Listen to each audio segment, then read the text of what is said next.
Still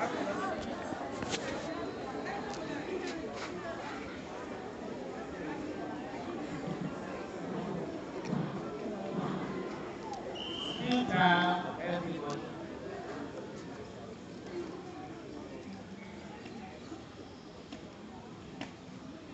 No, as I've been telling you since last week, that we are going to have a special visitor today. About 5 Sundays ago, we have been using the students to give us the dose of the words. And you know, throughout the country, people are gathering together in different places now.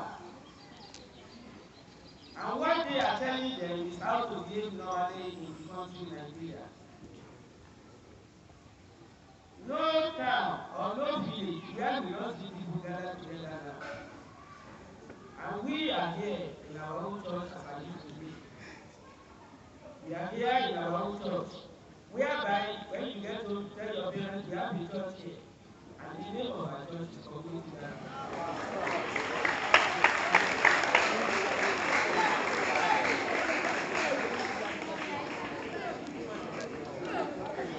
And as we are here, all what we are here for is to get ourselves prepared for the week and to receive a dose of the word. And the dose of the word is an advance, whereby you need to behave well, do the right thing at the right time, be at the right place at the right time. Here today, we are having a guest in our midst. We have the providers also here. We have somebody here also here to give us the dose of the word. Ikenne, come and tell us something about guests.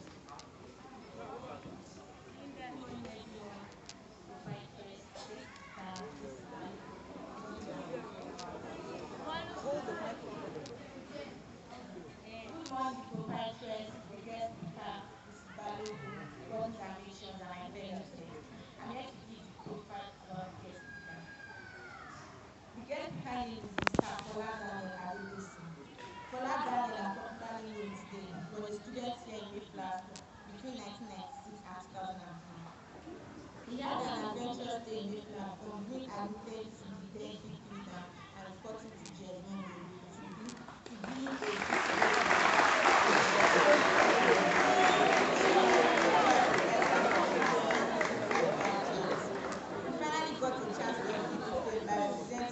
at debates and speeches before he became the senior prefect in 2002.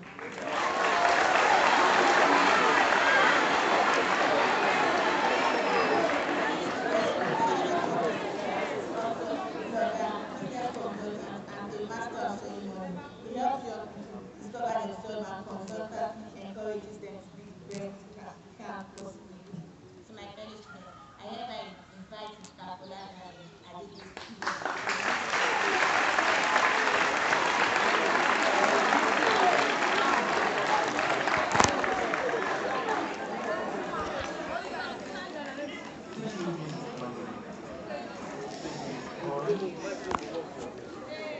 I think I can still recognize a few faces here.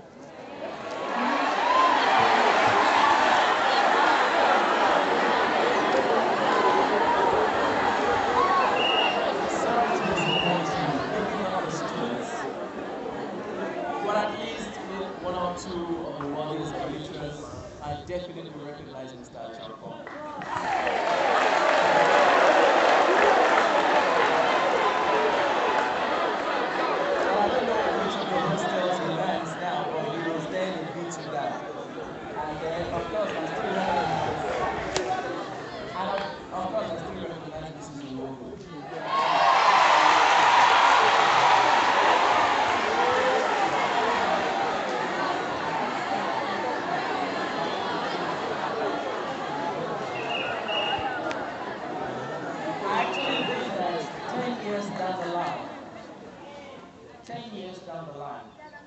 There's something that can make me also recognize you, just as I recognize a few of the people who were here when I was a student. And what can actually help me recognize you 10 years from now is what we're doing today. back then we didn't have it this posh. And I can tell you, it may not be as posh as all the private schools in Lagos, but this is posh.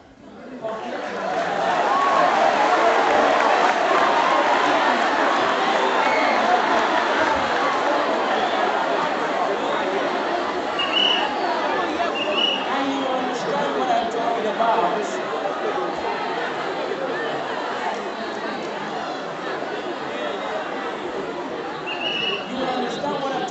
Because in our days we still had planks around here. And I remember coming in here as a GSS1 student sitting on one of those planks and hoping to be able to transit from the planks down here. But it was a whole lot of process transiting from sitting on the planks to this place. Some things happened. When I was coming into Mayflower School, I had a sister back then who was an SS3 student. She was quite excited that I was coming to Mayflower School. Just like every other person in my house, we have a lot of ex-mates. I have an uncle who's an ex-mate. I think I must count about 10 uncles who are ex-mates.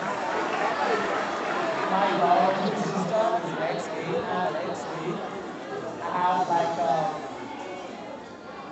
I have at least 3 younger cousins who are ex-mates. It's just a family of ex-mates. One of my uncles who lives in London at the moment, who just got married again, he's an ex-mate and married an ex-mate.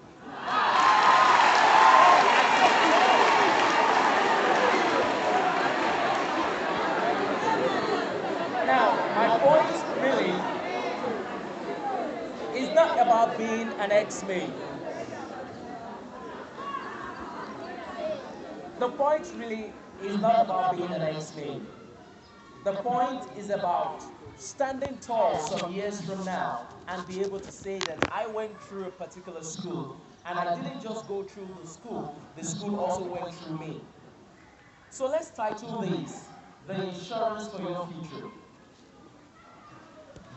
And I call this the insurance for your future, understanding the fact that quite a number of the people in the commercial class might be able to connect absolutely well. But in my little understanding, I can help those of you who are in the commercial class to connect with this. And please do me a favor to listen more than you're willing to give me an ovation. I am not here for your ovation. I'm here to impart knowledge. If I need an ovation, I'll be on television or radio station, and I do that quite often. You don't understand, maybe some of you have heard me on radio, seen me on television, being on the debates, TV reality show, quite a number of other TV shows. But that's not the point here today. I'm back here as somebody who has gone through this phase and to help you understand that this is the insurance you need for your future.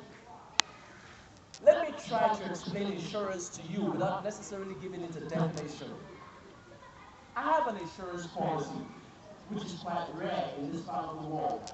I'm sure you know that. You know, if you live in London, if you live in the United States, it's quite an easy thing to say that I have an insurance policy. But it's rare here in this part of the world. Take for instance, if you have a car and you have an insurance on that car, if it's a comprehensive insurance, which is another word for comprehensive, total insurance, it means that if anything goes wrong with that car, if the car is involved in an accident, you can go back to the insurance company and say this was what happened, and you did not damage the car accidentally. And because you did not damage the car, you did not damage the car intentionally. And because you did not damage the car intentionally, the insurance company will investigate what happened and can replace the car for you. If they cannot give you the entire sum for the car, they can at least give you a reasonable sum, which will be close to the cost of the car. While hoping I'm not speaking too much English, I'm still hoping that I'm getting my message across. Now, if you don't have a comprehensive insurance, if you have a third-party insurance, as we would say in this present day, it means that because you pay the insurance company a particular amount, maybe on a monthly basis or maybe on an annual basis, if you damage another person's car, it's called a third party this time around. So if you damage another person's car, you can send that person to the insurance company, and instead of you having to pay for the damages, the insurance company pays, and that's because you already paid an amount to the insurance company, which is called your premium. And so the insurance company takes care of that car instead of you paying for the car. Why am I telling you all of this? The first thing you must recognize is the fact that your parents have already paid your premium. The premium your parents are paying right now is the premium for your future. And because your parents have already paid the premium, you call it school fees, you call it hostel fees, or tuition, whatever it is that you call it. But as far as I'm concerned, I call it the premium for your future. And because the premium for your future is being paid, nobody can actually say to you tomorrow that you didn't have a pedigree. In case you're just hearing the word pedigree, it simply has to do with your background, your foundations. Where are you coming from? If I ask you, what's your pedigree? I'm simply asking you, where are you coming from? What background do you have? What experience? What is your foundation? This is your pedigree. This is the foundation that has been laid for you. This, again, as I say, is the insurance for your future. And why is this the insurance for your future? Remember what I explained a few minutes ago on the insurance. I did say that if anything goes wrong with the car, you can go to the insurance company and make claims, and you get paid. But this is a different sort of insurance. It's the kind of insurance that you don't even have to make claims in the future. It's the kind of insurance that you get the benefits right away. As you pay your premium, knowledge is being imparted to you. As you sit here trying to be studious, trying to create a future for yourself, everything you need for that future is being given to you, just like an identity card. You know that if you go for some events, if you don't have a tag, or if you don't have an invitation card, you know you'll be denied access into the hall, isn't it? The education you're getting right now is your identification tag.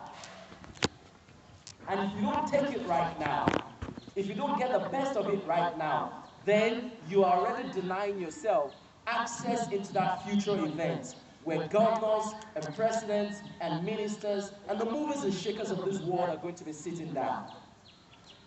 And guess what? The future is not actually far away. But before I sound too illusional, before I sound too far away from you, let me give you an idea of my own brief stay here in Mayflower. When I came in, you heard from my profile, unfortunately quite a number of you didn't listen. And I write deliberately for people to pick in between the lines. I did mention that when I first came in, I was a bit playful. Maybe I didn't hear anybody, or maybe I didn't have anybody to tell me that this was an insurance for my future.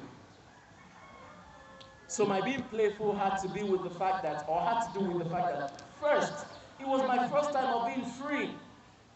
I was coming from the very watchful eyes of my parents into the hostels where I had some sort of freedom. Nobody decided for you, at least some of the time, what you needed to do. You had a golden chance to decide your life. You had some games period you could play around while some other people chose to read. And I didn't really understand what it was to be studious at that time. And guess what? There used to be a quote on this side of the wall, I don't know if it's gone. It says, you are an important fragment in the national development. Study hard to show yourself approved. And there was one down here. It says, if you cannot be the son, be what? It's obviously gone. We had some of those quotes. When you come to the assembly in those days and you cannot recite these things, you were dealt with. You were beaten.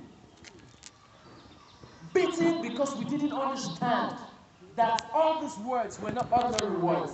They were words for our future. And on this place, okay, thank God this one is still there. We compare with the best boys and girls in the universe. Your competition is not the person in that school in Ikenne. Your competition is not with the person in the neighboring schools in the Shagamu. You'll be a local champion to even compare yourselves with them. You know who your competitions are? The folks in the United States. The folks in the United Kingdom. And I'm not trying to excite you, because when you get into the real world, you realize that these are the people you have to compete with. These are people who are studying with tablets on a daily basis. These are people who are not only struggling with tablets, they have electricity all year round, they have nearly everything working for them, but you have to create your own environment. And still, the world does not recognize that you're coming from a different environment. The world still expects you to compete with those people, regardless of your own disadvantages. So when I came in as a GS1 student, I was playing. And you know, in those days, we had what we call let my people go. GS1, I scaled through, let my people go. GS2, I scaled through. GS3, I scaled through. I finally got to SS1, I couldn't scale through. I had to repeat that class. But do you know why somebody who was once repeated the class can stand in front of you and talk to you? It's because something changed. It was no longer about me. As a matter of fact, until I go to places and I mention it, nobody ever remembered the fact that I repeated the class. All my colleagues did not remember. My seniors did not remember. A whole lot of my juniors didn't even know at all. Why? The same young man who repeated a class for failing mathematics and English now speaks to them. I may not speak the Queen's English, but when I speak, I know people listen. And at least I've had quite a few compliments saying, you speak good English. But here's the major message. When I repeated, you could say I came to my senses. One day, a teacher walked into our class, and I hope that teacher is still in Mayflower School. I don't know where, but I can mention his name. His name is Mr. Ikenne. The first day Mr. Ikenne walked into the class, he was simply full of smiles. And because he was smiling, I just fell in love with him. And I naturally wanted to be his friend. So what did I do? Because I loved him immediately. I walked up to Mr. Ikenne, writing essays on my own, or writing articles on my own, and I would give the articles to him and ask him to correct them. I gave him a lot of troubles. When I say a lot of trouble, I mean I kept writing, I never got tired of writing, I kept taking the article to him, he would correct my article, but one day I took my article to Mr. Ikenne, he had nothing to correct. When Mr. Ikenne had nothing to correct, I said, yes, now this makes perfect sense, because it proved to me that my writing had greatly improved. And not only did my writing improve, quite a number of teachers began to notice me, quite a number of my students began to notice me. Now let me tell you a funny part, and I hope you don't laugh about it, even though I said it's funny. When I repeated, I was made the assistant class captain in a class of repeaters.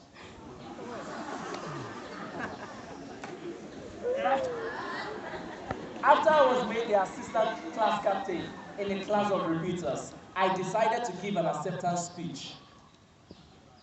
I've just been made the assistant class captain in a class full of repeaters, and then I decided to make an acceptance speech. And guess what? It was one of the best decisions so far in my life. When I started talking, some of my colleagues in the other classes who were just getting into SS1, who were not repeating, went to call themselves and said, come and listen to this guy. He's making real sense. Come and listen to him.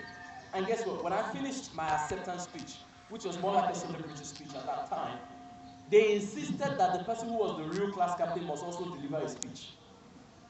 So they forced, unfortunately, as we used to say, we had a slang then. I said, I cobalized him. Cobalized from the word koba, which is actually a Yoruba word. So I cobalized the guy, which was in a way to say that, let's just say I implicated him. And he was mandated to deliver an acceptance speech. Unfortunately, that was not his skill. You know, to an extent, I could say I'm a natural orator. And then my temperament is sanguine, if you understand temperaments. So I'm a natural speaker. I don't need to prepare for speeches, even though sometimes I compel myself to. But given the shortest possible notice, I can deliver any speech. So when I did that, they now made him to deliver a speech as well. And that was when people began to pay attention to me. I was a repeater. And then they needed somebody to represent the school in debates. They started looking for me. And don't forget, in all of those days, I was taking my articles to Mr. Ikenne. So I became Mr. Okeke's very good friend. And after I became his friend and I was improving with my essays, I realized that as my English improved, I could excel better at the other subjects. Because virtually every subject is just about understanding English.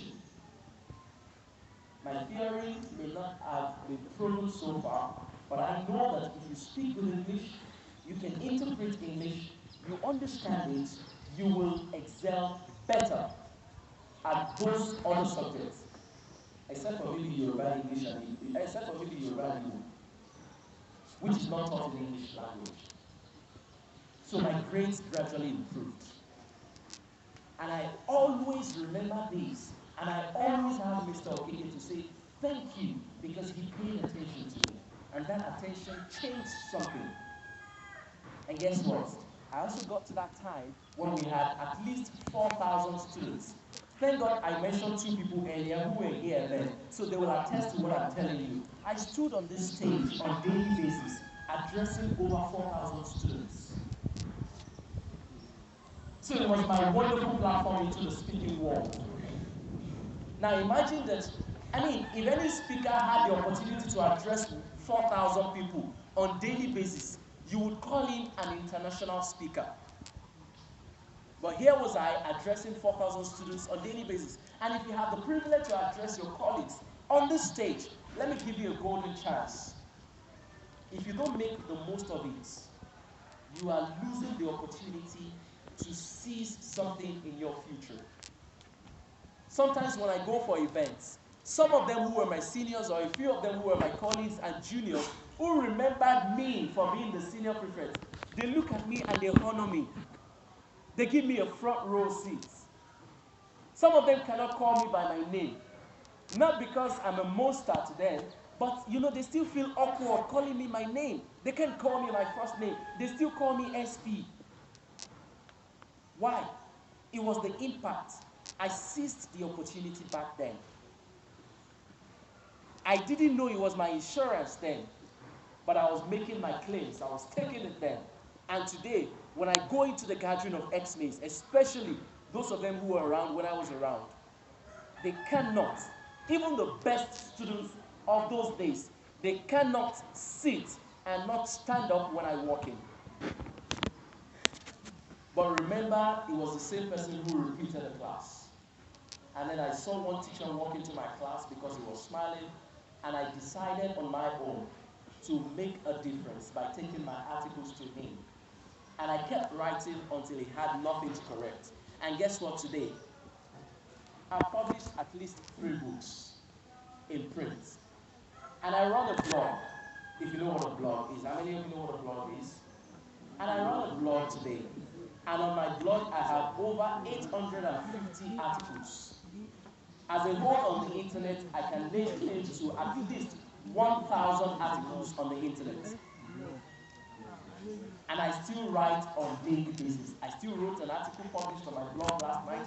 I wrote one for this morning, and by the time I'm off here, in another 1 hour, another article is going up on my blog. And it is the same thing that is bringing me recognition today. And in all of this, I made all my papers at one sitting. I did my work once. I never had any chance. I didn't give myself the chance of going back to another school to go and write my work. I didn't give myself that chance. And of course, I also made my jam once. And thankfully, in those days, there was nothing you call post-UTME. And let me also give you the secret from my jam. I knew my strength was with English language as a subject. I was also very good with literature. I liked government. So I just looked for 4 major subjects that I understood very well. I passed English without stress. Literature was a bit complex, but I knew I was good at it. Because, okay, I'll still get to that part. But at least I chose 4 subjects that I was very good at. And maybe I didn't score excellently well, but at least I passed my jam at one sitting. As I speak to you, I have never had any cause to tender my NECO result anywhere. It was the YF result that I used. But remember, GSS 1, it was. GSS 2, it was. GSS 3, it was. Until I got stopped GSS 1. So what am I trying to tell you? Even though you may have failed, even though you may not be at your best, to get to the best, it is still your choice. There's nobody who is excelling so much today that you cannot do as well as they are doing or even attempt to do better. And I remember one of my major experiences. There was one student then that we used to call Iyayi Emokwai. You know, the best students will remember themselves. Iyayi Emokwai was the best student as far as written English was concerned then. And I remember one day, then we used to call it B2 down. In front of B2 down, between B2 and B3 down, Iyayi Emokwai walked up to me and said, Fola, you know what? As far as writing English is concerned, I may be the best. In terms of the grades, actually. But as far as speaking English is concerned, in this school, you are the best students. So I looked at it. Here was the best students as far as the grades were concerned. Walking up to me and say, as far as speaking it is concerned, you are the best. And guess what? I still speak that English today, and I make a whole lot of money from speaking that English. If this wasn't Mayflower School, I would have built to speak here. Because that's what I do for a living today. I speak that same English that made me fail. I speak that same English to make money today. I speak as a motivational speaker in different conferences and seminars. I've had privileges to represent my own university. I've spoken on national television. I get invitations to speak on radio. I have quite a number of radio shows of my own. And guess what? All those people who talk on radio, what do? We simply talk to you. Sometimes we even tell you the things you already know. And we still make money. How do we make our money? Corporate organizations come and put up commercials on our radio shows, and we make money. And while we're making money, you sit down there, you listen to us. But guess what? Some other people can also sit and listen to you while you make the money. But that's only if you are taking the insurance that your parents have already given to you right now. As I said when I started, this is the insurance for your future. If you don't take it now, then you are already losing your access into a wonderful future. You may not have been a very good student before now, but I already told you how I managed to get to SS1, repeated the class, and then got close to one teacher who, and guess what, let me also tell you one other thing is that getting close to Mr. Okeke did to me. When I got close to him, because we used to have a staff room, and then all the teachers also had friends. All the friends of Mr. Okeke knew that I was a favorite for Mr. Okeke. And guess what that did to me? All those other teachers had high expectations from me. So I was conscious of their expectations, and because I was conscious of their expectations, I had to study hard. I had to work on myself. And then I became the lost property officer in SS2 before finally contesting to the senior prefect. It had never been done before my time. That first of all, I was coming from the commercial class to be the senior prefect. And plus the fact that I had already repeated. I didn't know, I didn't hear. It has never been recorded that somebody who once repeated became the senior prefect. And of course, you know what it takes to become the senior prefect in a school like Mayflower School. It was no longer the Olodo that was in the junior class that became the senior prefect. Something had what? Changed. And then I used to try to speak to impress. The English word for it is to be grandiloquent. I used to be grandiloquent. Until Mr. Kolawole and Mr. Okeke told me, there's no point being grandiloquent. There's no point trying to speak big words that half of the people who are listening to you don't even understand. Sometimes to communicate in a very simple language makes your message last longer. And that's what I've been doing in all of those years, till today. So when those other teachers had expectations of me, I had to work harder. And when I became the senior prefect, I knew I had extra work to do. And guess what, in my time, maybe if you had some of your seniors, your older cousins or your elder brothers who know me very well, quite a number of them didn't like me when I was a senior prefect. And I'll tell you why they didn't like me. I was quite strict. I was visionary. I saw myself as somebody leading a nation, not somebody leading just a group of people who didn't know what to do with themselves. And so I brought quite a number of things. I was doing so many things and I was constantly talking, trying to make some people change. Unfortunately, I couldn't change some of those people. It is sad to say that a few weeks back I saw an ex-mate, and I can't proudly say that this is an ex-mate because of the state in which I saw him. And it was one of those students I used to talk to them. And there are still quite a number of them who send me mails from around the world who say, we still respect you. You were the best prefect then. You are this, you are that. But it was all from this place.